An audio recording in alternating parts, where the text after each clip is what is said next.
കാണേണ്ടി വരുമെന്ന് കരുതിയിരുന്നില്ലല്ലേ? ജയന് എങ്ങനെ സംഭവിച്ചു? ജയന്റെ ടൈമിംഗ് ഒരിക്കലും തെറ്റാറില്ലല്ലോ. എങ്ങനെ സംഭവിച്ചു എന്ന് ചോദിക്കരുത്. എല്ലാം സംഭവിച്ചു. എന്നെ നേരത്തെ ചികിത്സിച്ചിരുന്ന ഡോക്ടർ മുകുന്ദന്റെ ഒഴിവിലേക്ക് മറ്റൊരു ഡോക്ടർ വരുന്നു എന്നറിഞ്ഞു. അത് ഡോക്ടർ ഹരിദാസ് ആണെന്ന് അറിഞ്ഞിരുന്നില്ല. ഡോക്ടർ മുകുന്ദന്റെ ട്രീറ്റ്മെന്റ് റിപ്പോർട്ട് കൊണ്ടുവന്നിട്ടുണ്ടോ? ഉണ്ട്.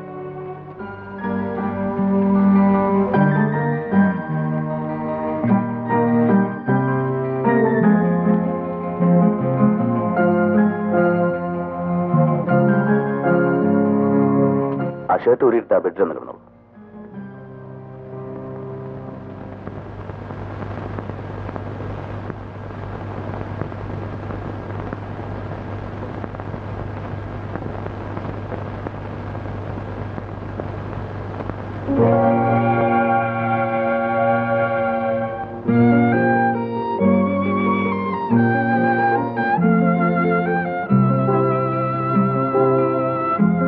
ശ്വാസം വലിച്ചോടൂ.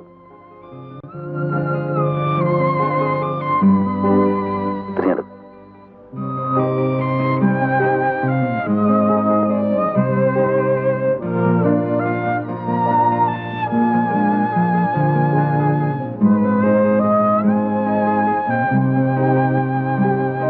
തിരിഞ്ഞു നടന്നോളൂ.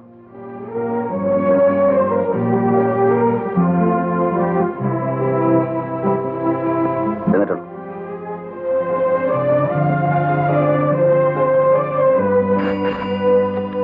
സിസ്റ്റർ സോഫിയമ്മോട് വരാൻ പറയും. ECGയും എക്സ്റേയും ഒന്നുകൂടെ എടുക്കണം. അതിന്റെ റിപ്പോർട്ട് നോക്കിയിട്ട് ഒരു ഡീറ്റെയിൽ ചെക്കപ്പ് കൂടെ വേണ്ടിവരും. എത്ര ചെക്കപ്പ് നടത്തിയാലും എന്റെ ഈ അസുഖത്തിന് മാറുമെന്ന് തോന്നില്ല. ജയം ഭയപ്പെടുന്ന അത്ര കോംപ്ലിക്കേറ്റഡ് ഒന്നും അല്ല ഇത്. ചിലപ്പോ ഒരു ചെറിയ ഓപ്പറേഷൻ വേണ്ടി വരും. വറീഡാവാനൊന്നുമില്ല. നഷ്ടപ്പെട്ടവർക്കല്ലേ അതിന്റെ വേദന അറിയാം.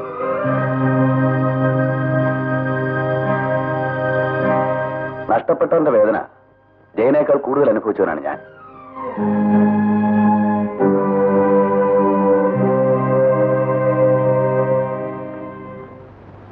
ജയൻ ഇരിക്കൂ.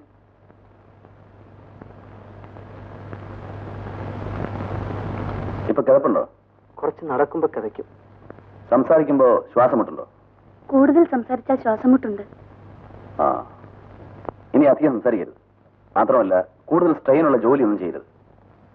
ആ സോഫിയാമ്മേ, ഇദ്ദേഹത്തിന്റെ ECGയും എക്സ്റേയും എടുത്ത് എനിക്ക് ഉടനെ റിസൾട്ട് കിട്ടണം. ഓക്കെ. ജയം കുടിച്ചല്ലേ? വരൂ.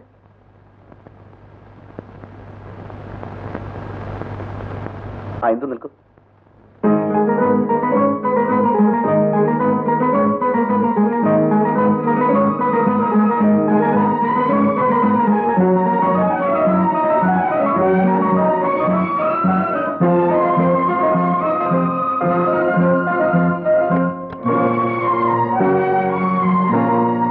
അല്ല ജയൻ സാറേ, മരുന്നും മണ്ണും കഴിച്ചുകൊണ്ടൊന്നും കാര്യമില്ല. മനസ്സമാനം ഉണ്ടാവണം. അതെങ്ങനെ ഉണ്ടാവാനാ?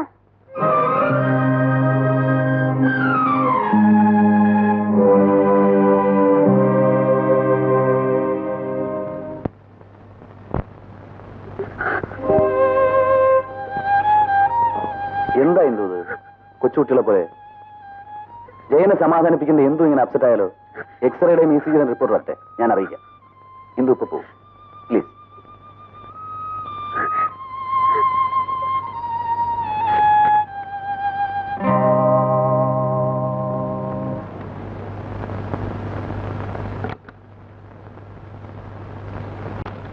ഡോക്ടർ, 52-ാം ബെഡിലെ പേഷ്യന്റിന്റെ എക്സ്റേ ആണ്.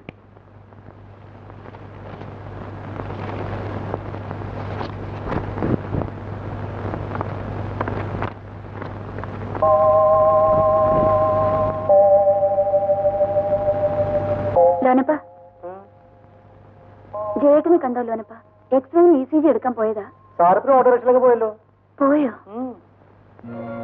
എന്താ സിസ്റ്ററെ? ഒന്നുമില്ല.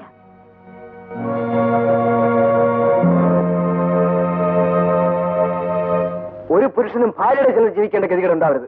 ജയേട്ടാ, ജയേട്ടൻ എന്നെ അങ്ങനെയാണോ കരുതിയിരിക്കുന്നത്? കരുതുന്നതല്ല, അനുഭവിക്കുന്നതാണ് പറഞ്ഞത്. ജയേട്ടൻ എന്തൊക്കെയാണ് ഈ പറയുന്നത്?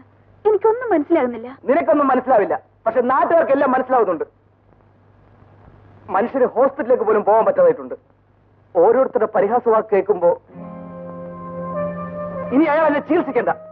ചിലപ്പോ ചികിത്സിച്ച് അയാൾ എന്നെ കൊല്ലും. പേരെടുത്ത ഡോക്ടറായതുകൊണ്ട് ആരും ചോദിക്കില്ലല്ലോ. എന്റെ ഹൃദയത്തിന് മാത്രമേ തകരാറ് സംഭവിച്ചിട്ടുള്ളൂ. കണ്ണിനും കാതിനും യാതൊരു കുഴപ്പവും സംഭവിച്ചിട്ടില്ല.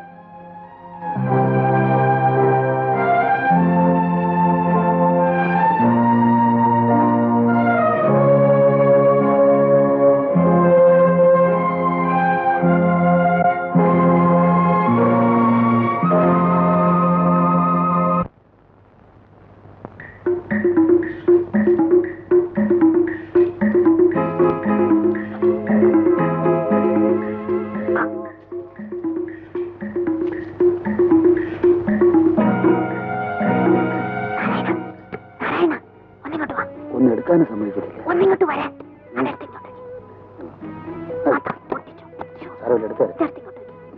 ഒരു പണിക്ക് നിന്നെ കൊള്ളൂല.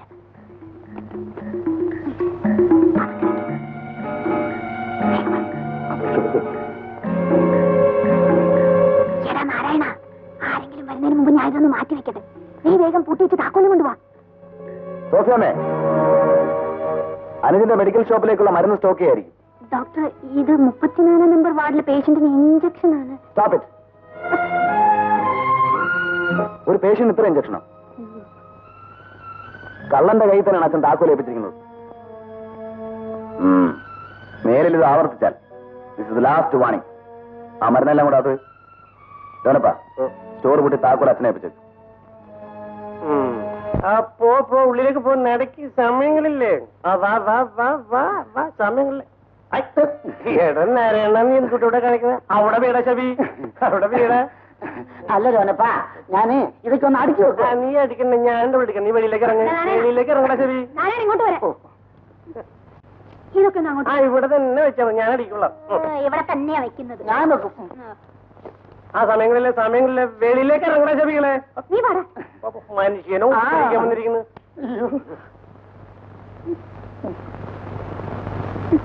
സോഫിയാമേ, ഡോക്ടർ വല്ല കുഴപ്പമുണ്ടാക്കുവോ? എന്റെ ജോലി പോവുമോ? നിന്റെ ജോലി പോക്കണ്ട ശബി. നാളെ മുന്നിൽ തോട്ടിപ്പണി നോക്കിയാൽ മതി. നീ പോടാ കിടന്ന്. സോഫിയാമേ, നീ ഒന്ന് പേടിക്കാതിരിക്കടാ. പെരുമന്തൻ ഉണ്ണിമന്തന്റെ കാര്യം പറഞ്ഞ പോലെ. ഡോക്ടർക്ക് ഭർത്താവും കുഞ്ഞുമുള്ള ഒരുത്തിയുമായി രഹസ്യ ഏർപ്പാട് നടത്താം. നമ്മൾ ജീവിക്കാൻ വേണ്ടി കുറച്ച് മരുന്ന് കെട്ട് വെക്കുന്നതാണോ തെറ്റ്? ഇതത്ര വലിയ കുറ്റമൊന്നുമല്ലടാ. പണ്ടേ ഞാൻ പറയാറുള്ളതാ, കൂടുതലായ അപകടമാണെന്ന്. 10 പ്രാവശ്യം കാക്കുമ്പോ ഒരു പ്രാവശ്യമെങ്കിലും പിടിക്കാതിരിക്കുവോ? നീ പോടാ കിടന്ന്. ഇതിലും വലിയ ഡോക്ടർമാര് വന്നിട്ട് ഈ സോഫി കുലുങ്ങിയിട്ടില്ല. പിന്നെ ഈ പയ്യൻ സോഫിയാമ കുലുങ്ങത്തില്ല, നല്ല വടിയാ. പക്ഷെ ഞാൻ കുലുങ്ങി പോവും. മാറിയേക്ക് നമുക്ക് പിന്നെ കുലിക്കാൻ. മാറിയേക്ക് വാലെടുക്കട്ടെ. നിനക്ക് ഞാൻ വെച്ചിട്ടുണ്ടടാ. എന്നിട്ട് ബോംബണ് അല്ല, പിന്നെ രണ്ടുണ്ട. ഇങ്ങോട്ട് പോയിക്കേ. രണ്ടുണ്ടേ. ആ പുറകെ കണ്ണാലി കൊടുത്താൽ മതി. അവന് കിഡ്നീസിന്റെ ട്രബിൾസിനായിട്ടാ നമ്മളോട് കണ്ട.